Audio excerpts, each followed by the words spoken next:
혁신을 위해서 뭐 역대 정부가 우리 정부 이렇게까지 쭉 그 노력을 해왔지만 그 과정에서 우리가 늘 이제 이렇게 알게 되는 것은 결국 규제라는 것은 또 규제 혁신은 서로 가치가 충돌하는 것이거든요. 그런 규제 혁신을 통해서 좀 길이 열리고 여러 가지 편리해지는 면이 있는 반면에 그 규제를 통해서 지키려고 하는 가치는 또 이제 풀어지는 것이기 때문에 항상 그 가치 간의 충돌이 생기게 되고 그 다음에 또 그 이해집단 간에 이제 아주 격렬한 이해상충이 있게 되는 거죠. 그래서 어느 한쪽으로 선뜻 이렇게 결정하기가 어려운 면들이 있는 것입니다. 지금 뭐 가장 대표적인 것이 지금 카풀을 통해서 이렇게 겪고 있는 사회적 갈등이 대표적인 거 아닙니까? 하나하나 이렇게 정부의 결단이 쉽지 않은 연유들이 있는 것이죠. 이 해법은 물론 이제 정부가 적극적으로 이해관계가 다른 분들을 설득 이렇게 해야겠습니다만 그렇게 생각이 다른 분들 간에 일종의 사회적 타협이나 합의 같은 것들이 이제 필요한 거죠. 그렇게 될 수 있도록 노력을 하겠고, 한 가지 이제 그런 질문이 있은 김에 이제 당부를 하자면, 그런 규제 혁신에 대해서 반대하는 이제 그런 그 분들이 지키고자 하는 가치가 있는데, 이 가치가 조금 말하자면 과거 시대의 가치가 지금 이렇게 4차 산업혁명이라는 이 속에서 경제 사회 현실이 크게 바뀌고 있는데도 그 옛날의 가치가 그대로 고집되는 그런 경우가 왕왕 있어 보입니다. 그래서 이 가치를 주장하는 그런 분들도 이제 또 바뀐 시대에 맞게 조금 더 열린 마음으로 상대와 대화하는 그런 좀 유연한 마음을 가져주면 좋겠다는 생각이고, 이 규제가 풀림으로써 있게 되는 손해와 또 규제를 통해서 얻게 되는 그 이익 간에 또 있게 되는 피해에 대해서는 적절한 보상이 주어지는 그런 걸 통한 어떤 사회적 합의 이런 걸 위해서 정부가 적극적으로 노력을 해나가겠습니다. 예, 또 이제 이주에 한번 가면요. 저 핸드폰 들고 계신 분요. 예. 예, 저 원래 핸드폰 먼저 하셨고 그 다음에 하십시오. 그러면 예. 네, 대통령 안녕하십니까. 우선 함께 잘 사는 나라를 위해서 노력해 주신 점에 감사 인사드리면서 질문하겠습니다. 저는 아시아뉴스통신의 정규열 기자입니다. 우선 대통령께서 신년에 가장 먼저 하셨던 현장 방문이 스타트업 현장이었습니다. 사실 그 말은 스타트업 자체 활성화도 물론 중요하지만 그에 따라서 일자리도 늘리는 게 심각하다. 이 부분을 좀 개선해야 되지 않냐는 측면도 있었던 것 같습니다. 그래서 사실 근데 현장에서 보면 스타트업을 육성하자고 하면서 사실 육성하는 어떤 자금이나 이런 부분에서는 40세 이전으로 많이 이렇게 제한이 되어 있습니다. 그러다 보니까 40세 이상 되시는 분들이 스타트업을 좀 활성화해서 성장을 하고 싶은데 그런 지원이 적어서 어려움이 많다고 조금 전에 제가 사실은 현장에 계신 분들하고 카톡을 하면서도 이렇게 이야기를 들었거든요. 사실은 우리 현재 우리는 문재인 정부께서 하시는 부분 중에 일자리 창출이 굉장히 중요한 부분인데 여기에서 일자리를 늘리는 데 있어서 스타트업 육성이 사실은 일자리 늘리는 데 굉장히 중요한 부분입니다. 사실은 그런 측면에서 봤을 때 스타트업 지원을 40세 이후로 또 연령 좀 확대를 한다든가 아니 없앤다든가 이렇게 해서 좀 스타트업 붐을 활성화시켜서 일자리를 넣을 수 있으면 좋겠다는 게 현장의 목소리 같습니다. 이런 부분에 대해서 대통령께 의견이 어떠신지 좀 듣고 싶습니다. 예, 기자님 그 말씀에 전적으로 공감합니다.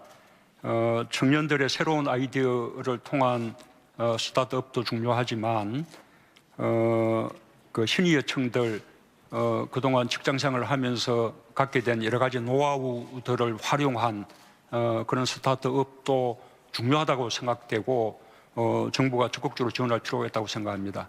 그래서 새해부터는 그런 시니어 창업 스타트업에 대해서도 또 특히 또 주니어와 시니어가 함께하는 그런 스타트업에 대해서도 적극적으로 지원할 계획입니다.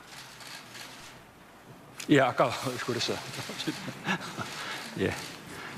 질문 기회 주셔서 감사합니다. 저는 경상일보 김도수 기자입니다. 대통령께서 아까 국정운영 기조에서 한반도 평화 프로세스는 바로 경제다 이렇게 말씀을 해주셨습니다. 지역경제와 연장해서 남북 경제협력과 관련된 연장선상에 제가 질문드리면 실제 동남부 세계 시도지사뿐만 아니라 대한민국 시도지사 협의회에서는 남북 경제협력을 통해서 정말 낙수가 없느냐, 지역경제가 워낙 어렵다 보니까 그렇다 보면 이 비핵화 문제도 연동된 것도 사실입니다. 그러나 남북 경제협력의 실질적인 이와 관련없이 실질적인 어떤 방법 그리고 그 지점, 시기 여기에 대해서 좀 대통령께서 예를 들어서 설명해 주시든지 구체적으로 설명해 주시면 감사하겠습니다. 고맙습니다. 경상일보는 어디에 있습니까? 소재지가? 울산광역시의 본사. 네? 울산광역시. 예, 이렇게 남북 경협은 그동안 좀 북한 이제 퍼주기 그런 오해도 많이 있었는데 우리가 이제 제대로 했던 남북 경협이 이제 개성공단이라고 보면 개성공단은 북한 노동자들이 노임을 통해서 얻은 이익도 있지만 그 이익보다는 우리 기업들의 그 이익이 훨씬 컸다는 것을 우리가 다 확인하게 됐죠.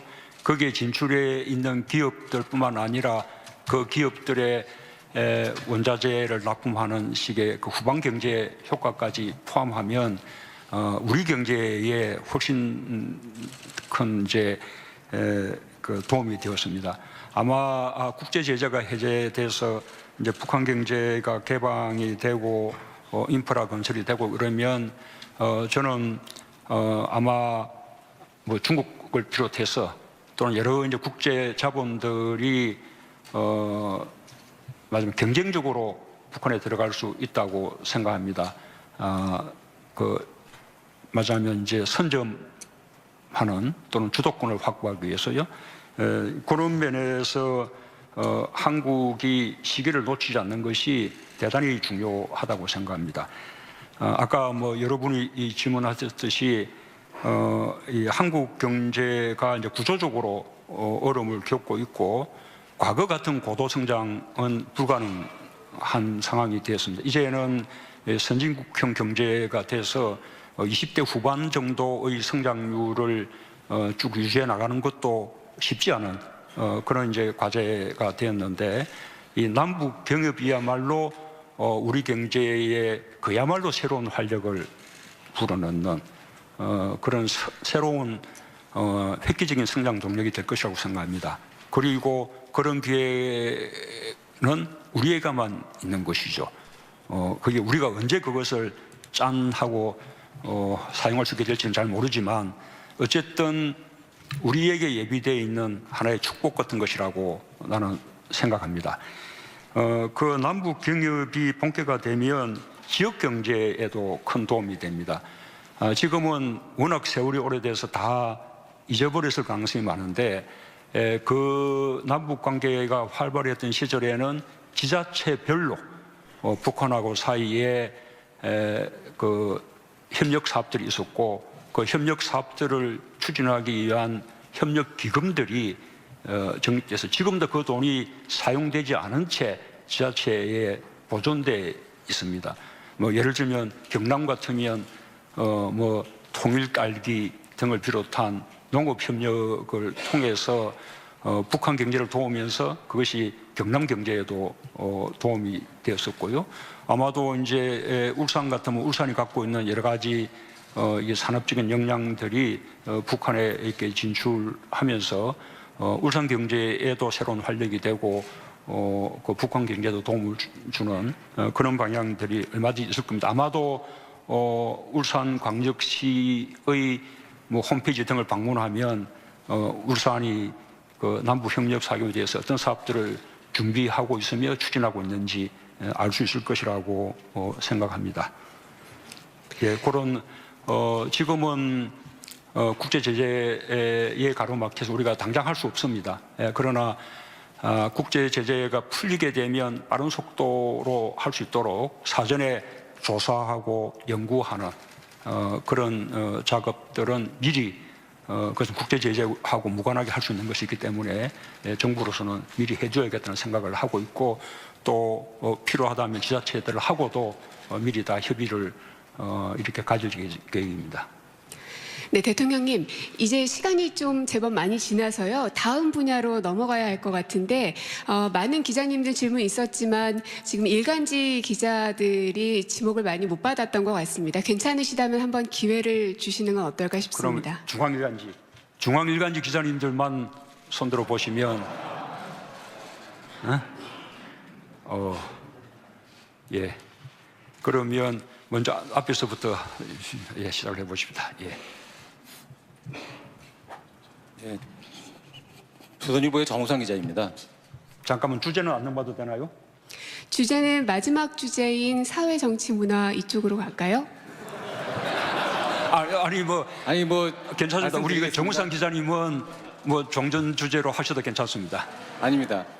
그 김태우 수사관이나 그 신재민 사무관의 발언 내용을 보면 물론 그 사람들이 주장하는 발언 내용에 대한 검증은 필요하겠지만 자신들이 생각했던 정부와는 다른 방향으로 가고 있다는 어떤 그런 문제 의식에서 지금 어떤 폭로나 회견들을 했다라고 생각을 합니다.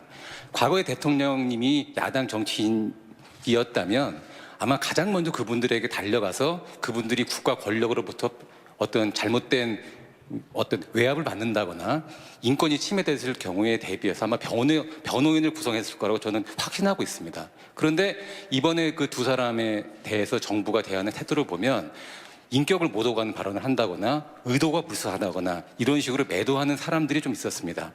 이 두 사람의 어떤 최근의 행동들에 대해서 대통령님의 평가를 좀 듣고 싶습니다.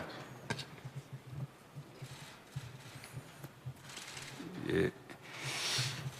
일단 이제 김태우 행정관이 속해 있던 특감반을 생각하면 그 특감반은 그 민간인을 사찰하는 것이 임무가 아닙니다.